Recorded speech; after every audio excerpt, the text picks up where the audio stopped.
Você que está em casa aí, está se preparando para viajar nessas férias, então fica ligado aqui no Jornal da Pajuçara amanhã, no quadro Conheça Seus Direitos de hoje. É bom ficar atento a alguns detalhes importantes antes de fechar o seu pacote turístico. E é exatamente sobre esse assunto que a gente conversa agora com o advogado Eduardo Costa, que já está aqui comigo, já está aqui no estúdio. Ele é advogado especialista em direito do consumidor.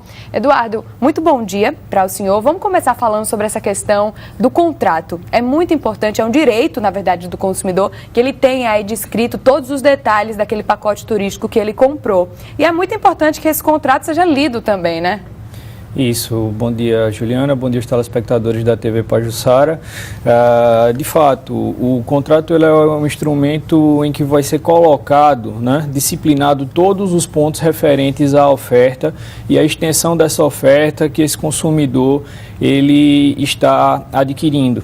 E aí, logicamente, é no contrato que você vai disciplinar, né, enfim, datas, horários, a extensão de toda a obrigação. Por exemplo, se o hotel, né, ele oferece café da manhã, se oferece meia pensão, se não oferece nada.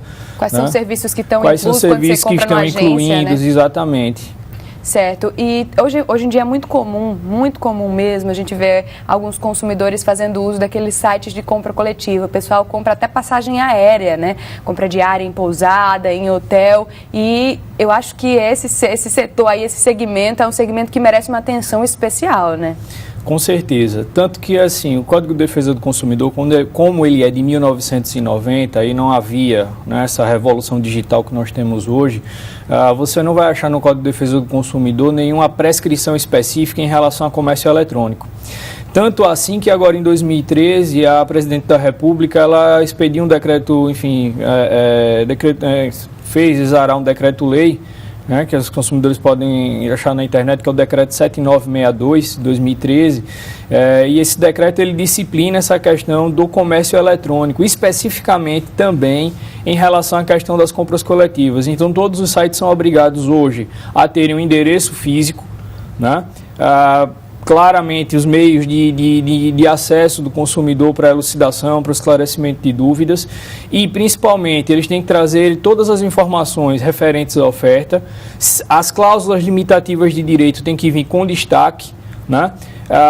A informação de que o consumidor ele tem o direito de arrependimento nas compras feitas fora do estabelecimento. Então é importante a gente frisar o direito de arrependimento do consumidor, que tudo aquilo que você comprar fora do estabelecimento comercial, ou seja, por um catálogo de uma revista, pelo telefone, pela internet, o consumidor ele tem direito a desistir do contrato no prazo de 7 dias a contar ou da assinatura do contrato, né, seja para um produto ou um serviço, ou a contar do recebimento desse produto ou serviço. E os sites de compras coletivas, eles também têm a incumbência e a obrigação de destacar 2 pontos muito importantes.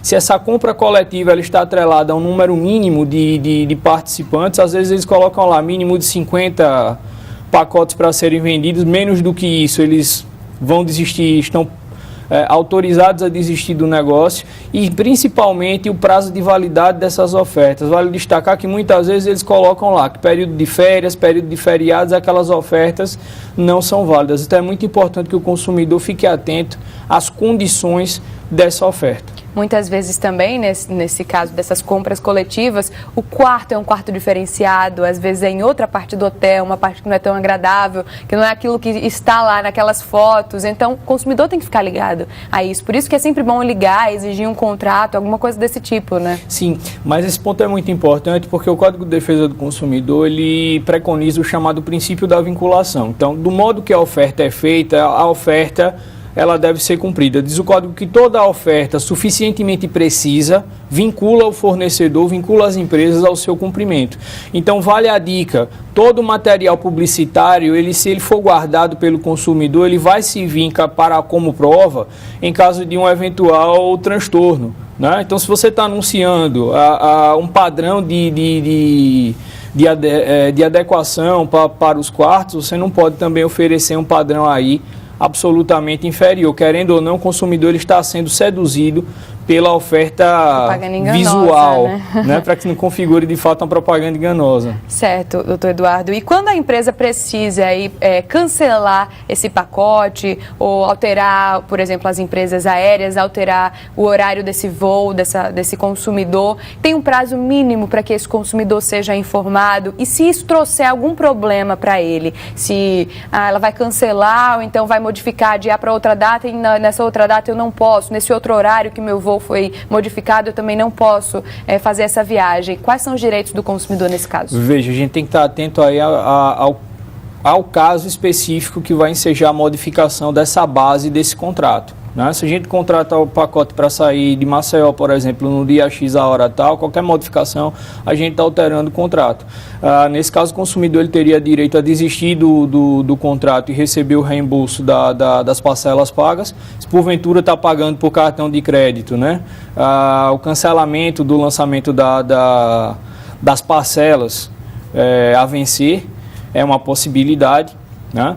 E, em todo caso, a empresa teria que também teria que fazer isso com antecedência aí mínima, pelo menos, enfim, 48 horas, mas ainda assim, esclarecendo ao consumidor a razão de se fazer essa modificação. Deve haver um justo motivo em relação a esse caso, porque é muito comum nessa época o chamado overbooking, ou seja, eles venderem mais bilhetes, né, do que assentos que eles efetivamente dispõem. Isso vale também para pacotes de viagens? Afinal de contas, quando você tem umas férias aí canceladas, né, você comprou lá aquele pacote, de repente aquele pacote, às vezes, até por não atingir o mínimo de pessoas aí necessária, a empresa acaba cancelando realmente. Como é que fica? O consumidor tem, às vezes não é só devolver o dinheiro, né? Tem também o seu planejamento, tem outras coisas envolvidas. Exato. Aí. Agora, são situações diferenciadas, na medida do seguinte: se vem a informação no site de que você vai precisar de um número mínimo para completar a oferta, o negócio ele é condicional. Então não haveria maior sanção, maior repercussão para o fornecedor em razão disso. Se você compra numa agência, é bom você perguntar então, né? Se Exato. Você compra numa agência física, vai lá. Exato, mas normalmente nas agências físicas os pacotes são vendidos individualmente, independentemente dessa situação. Isso é uma característica mais atrelada às compras coletivas. Qualquer desajuste em relação a esse contrato, o cumprimento dele parcialmente, de modo parcial, cumprimento defeituoso ou não cumprimento desse contrato, né, dá a possibilidade aí do consumidor ingressar com a ação para o ressarcimento dos danos materiais, ou seja, dos prejuízos financeiros que ele teve. Aí ele tem que comprovar exatamente esses prejuízos, sem excluir ainda também a questão do pagamento da indenização por danos morais, né, pelos transtornos sofridos. E aí vale contar que da data do fato, o consumidor tem até 5 anos para entrar com essa ação na Justiça. Doutor Eduardo, e quando a desistência aí desse pacote turístico é do consumidor, parte do consumidor, quais são os direitos? Veja, ele tem o direito ao reembolso daquilo que ele pagou. O que se discute muito, Juliana, é o montante de uma eventual cláusula penal, ou seja, de uma multa que ele possa pagar. Geralmente a gente fala na faixa de 5%, 10%. Teve um caso muito interessante agora em 2013 que chegou ao STJ, Superior Tribunal de Justiça, que é quem pacifica da última palavra no Brasil em relação a direito do consumidor, da aplicação ordinária das normas de defesa do consumidor. E aí o STJ declarou o seguinte, no caso que serve como precedente para os demais, que o máximo que se poderia se estabelecer ali naquela hipótese seria de 20%. Ok, doutor Eduardo. Então, acho que no final dessa nossa entrevista, fazendo uma análise, acho que o que a gente pode passar para o pessoal que está em casa é pergunte. O ideal é você ter todas as informações aí, né, sobre esse pacote que você está comprando. Enfim, seja se você estiver comprando num site de compra coletiva ou então numa agência, né? O ideal é perguntar. E muitas vezes até você assina um contrato, lê o contrato, mas no contrato também tem cláusulas abusivas. Então, Sim. Se tiver alguma dúvida, procurar um advogado também é sempre uma boa opção, né? Exato.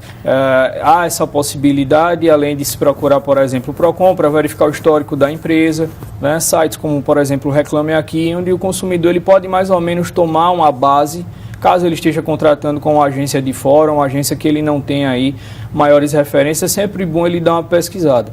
E ressaltando sempre que os fornecedores eles têm que dar informação correta, precisa, né? Completa. O máximo detalhado possível, para o consumidor, até para se resguardar de eventuais situações futuras.